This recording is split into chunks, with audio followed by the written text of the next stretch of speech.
আসসালামু আলাইকুম। কেমন আছেন বন্ধুরা সবাই? আশা করি ভালো আছেন। আলহামদুলিল্লাহ আমিও ভালো আছি। আমি আজকে তৈরি করে দেখাবো ভিন্ন স্বাদের মিষ্টি, যা একবার মুখে দিতেই মিলে যায়, বারবার খেতে মন চায়। তার জন্য আমি 1 কেজি দুধের ছানা নিয়েছি। ছানাটা আমি আগে থেকে তৈরি করে রেখেছিলাম।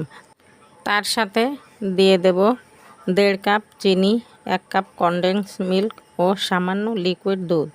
এবার সবগুলো ভালো করে অনবরত নাড়তে থাকবো যেন নিচে না লেগে যায়। চুলার আঁচটা মিডিয়াম রেখে। বন্ধুরা, আমি মোট 3 মিনিট জাল করে নিয়েছি। ঠিক এরকম হয়ে আসলে চুলাটা বন্ধ করে দিতে হবে। পুরটা ঠান্ডা হয়ে গেলে আরও একটু শক্ত হয়ে যাবে। এখন আমি একটা 10 পিসের পাউরুটি পাশের অংশ কেটে নিয়েছি এবং প্রতিটা পিস পাউরুটি একটু চ্যাপ্টা করে নিব, এক সাইডে রেখে দিব। এদিকে আমি লিকুইড দুধ নিয়েছি 1/2 কেজি। তার মধ্যে 2 চামচ কর্নফ্লাওয়ার অ্যাড করে জাল করব।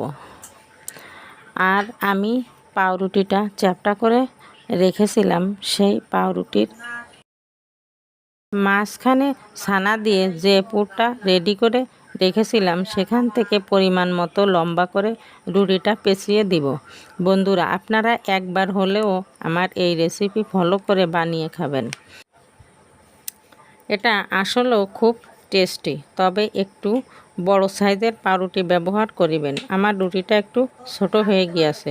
যাই হোক, এবার সবগুলো রুটি এভাবে পেঁচিয়ে আমি একটা বাটিতে সাজিয়ে রাখব।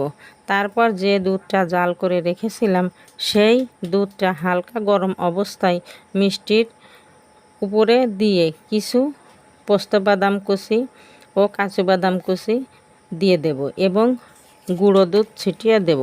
এবার 2-3 ঘন্টা ফ্রিজে নর্মাল টেম্পারে রেখে এই দেখেন কেমন হয়েছে। ব্যাস হয়ে গেল আমার মিষ্টি। বন্ধুরা, আমার ভিডিও যদি আপনাদের ভালো লেগে থাকে তাহলে অবশ্যই একটা লাইক করে দেবেন। ধন্যবাদ।